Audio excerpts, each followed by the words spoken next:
আমরা চোখে দেখি যে সৌদি আরবের খেজুর এত সুন্দর কেন হয়। আসলে এর পেছনে অনেক রহস্য লুকিয়ে আছে, সেটা কিন্তু অনেকেই জানে না। এই যে এগুলো হচ্ছে পুরুষ খেজুর গাছের ফুল, এগুলোকে আমাকে এখন লাগাতে হবে এই খেজুর গাছে। তোমাদেরকে দেখাচ্ছি যে কেমন করে লাগাচ্ছি। প্রায় এখন শেষের দিকে, কাজ এখন শেষ, কেননা রমাদান মাস।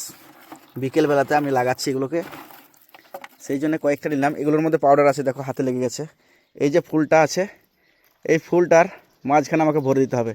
তবে কত পাতা, এত পাতার মধ্যে আমার হাতই ঢুকছে না, তাহলে কি করে ফুলটাকে ভরবো? মানে খুব একটা সুবিধার মতো কাজ করতে পারছি না। দেখছো, এরকম করে ফুলগুলোকে ভরে খেজুরের পাতা আছে, এই যে এই খেজুরের পাতা দিয়ে বেঁধে দিতে হবে। দেখো এবার সুন্দর মতো বেঁধে দিচ্ছি খেজুরের পাতা দিয়েই। এইবার এই কাঁচি দিয়ে কেটে নেব মাথাটাকে। বিসমিল্লাহ।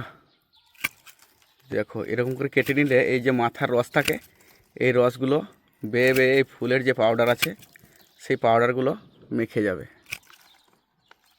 আর মেখে গেলে ফলটা খুব সুন্দর হবে। এমনিতে আমরা অনেকেই মনে করি যে সৌদি আরবের গাছে শুধু গাছ হয়, ফল ধরতে থাকে, আরম্ভ হয়ে যায় ফল ধরা। ছোট ছোট গাছে ফল ধরে আর খুব সুস্বাদু ফল। কিন্তু আসলে এর পেছনে যে কত রহস্য লুকিয়ে আছে সেগুলো অনেকেই জানে না। আবার অনেকে হয়তো জানে, যারা এসেছে সৌদি আরব তারা জানে যে কত পরিশ্রম করতে হয়।